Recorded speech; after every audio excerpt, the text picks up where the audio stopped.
દેશભરમાં આજે સંવિધાન હત્યા દિવસની ઉજવણી કરવામાં આવી રહી છે।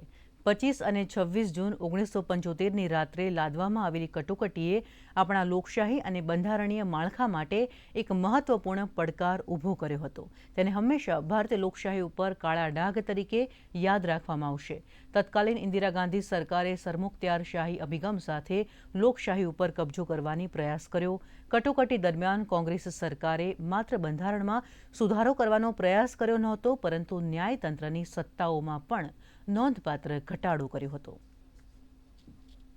आजादी के 25 साल बाद ही देश में जो कुछ हुआ उसे लोग आज तक नहीं भूल पाए हैं। भारतीय लोकतंत्र में ऐसा भी कुछ हो सकता है, ये किसी ने सपने में भी नहीं सोचा था। कैसे एक लोकतांत्रिक देश की संसद में कोई दल और नेता अपनी मजबूती और महत्वाकांक्षा का बेजा इस्तेमाल कर देश के लोकतांत्रिक ढांचे और संविधान को तहस नहस कर सकता है। इसकी सबसे अनूठी मिसाल है आपातकाल यानी इमरजेंसी, जिसे इंदिरा गांधी ने सिर्फ और सिर्फ अपनी महत्वाकांक्षाओं को पूरा करने के लिए 25 जून की आधी रात को तत्कालीन राष्ट्रपति फखरुद्दीन अली अहमद के दस्तखत से अनुच्छेद 352 के तहत आंतरिक अशांति के नाम पर पूरे देश में लागू करवा दिया, जिसके बाद विपक्ष के तमाम नेताओं को गिरफ्तार करके जेलों में डाल दिया गया।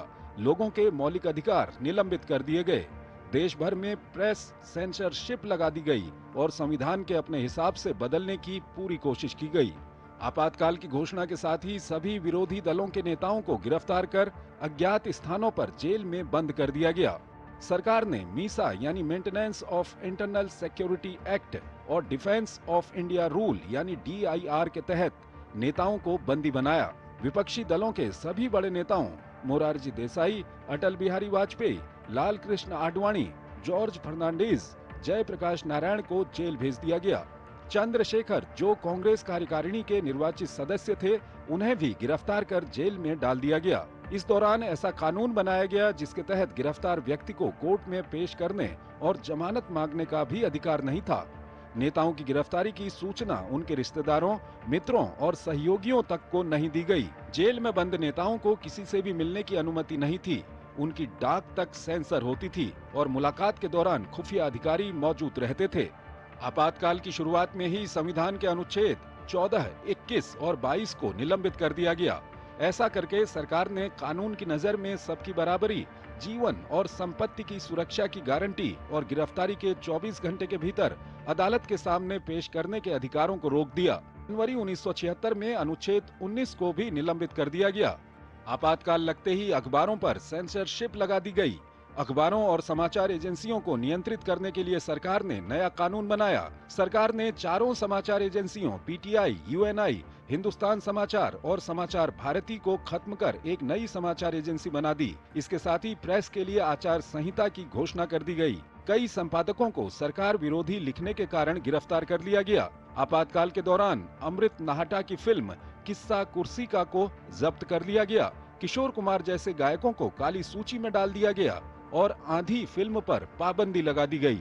आपातकाल के दौरान पुलिस अत्याचार और दमन आम बात थी। इस दौरान पुरुष और महिला बंदियों के साथ अमानवीय अत्याचार किया गया। आपातकाल के दौरान नागरिक अधिकारों की रक्षा करने वाले वकीलों और जजों को भी नहीं बख्शा गया। आपातकाल के सबसे बुरे प्रभावों में से एक था परिवार नियोजन के लिए अध्यापकों और छोटे कर्मचारियों पर की गई सख्ती। लोगों का जबरदस्ती परिवार नियोजन किया गया।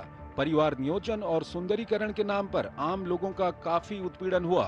सरकारी अधिकारों का बड़े पैमाने पर दुरुपयोग किया गया। दरअसल 1971 में हुए लोकसभा चुनाव में इंदिरा गांधी रायबरेली सीट से निर्वाचित हुई। इस चुनाव में इंदिरा गांधी ने विपक्ष के उम्मीदवार और मुख्य प्रतिद्वंद्वी राज नारायण को पराजित किया। चुनाव में सरकारी मशीनरी के दुरुपयोग के आरोप के साथ राज नारायण अदालत गए। 12 जून 1975 को इलाहाबाद हाईकोर्ट ने इंदिरा गांधी का निर्वाचन रद्द करते हुए उनके अगले 6 साल तक चुनाव लड़ने पर रोक लगा दी। मामला सुप्रीम कोर्ट गया। 24 जून को सुप्रीम कोर्ट का फैसला आया। सुप्रीम कोर्ट ने निर्वाचन रद्द करने के फैसले को सही ठहराया, लेकिन इंदिरा को प्रधानमंत्री बने रहने की छूट दी। वो लोकसभा में जा सकती थीं, लेकिन वहां वोट नहीं कर सकती थीं। वहीं उस वक्त देश भर में बेरोजगारी, महंगाई और भ्रष्टाचार को लेकर इंदिरा गांधी के खिलाफ लोगों में काफी नाराजगी थी। पूरा विपक्ष सड़कों पर था और इंदिरा गांधी से इस्तीफा मांग रहा था। इस सब के बीच इलाहाबाद हाई कोर्ट के निर्णय ने उनके प्रधानमंत्री बने रहने की उम्मीद को खत्म कर दिया और फिर सत्ता में बने रहने के लिए इंदिरा गांधी ने पूरे देश को इमरजेंसी की आग में झोंक दिया, जो भारतीय लोकतंत्र में एक काले धब्बे के समान है। 25 जून की आधी रात से लागू आपातकाल 21 मार्च 1977 तक जारी रहा। 21 महीने तक चलने वाला आपातकाल भारत के लोकतांत्रिक इतिहास में एक तानाशाही रवैया था, जिसने आम लोगों के जीवन को बुरी तरह प्रभावित किया। हालांकि आपातकाल लागू करने का फैसला कांग्रेस के लिए घातक साबित हुआ। इसके बाद हुए 1977 में चुनाव में कांग्रेस की बड़ी हार हुई और मोरारजी देसाई के नेतृत्व में देश में पहली बार गैर कांग्रेसी सरकार बनी।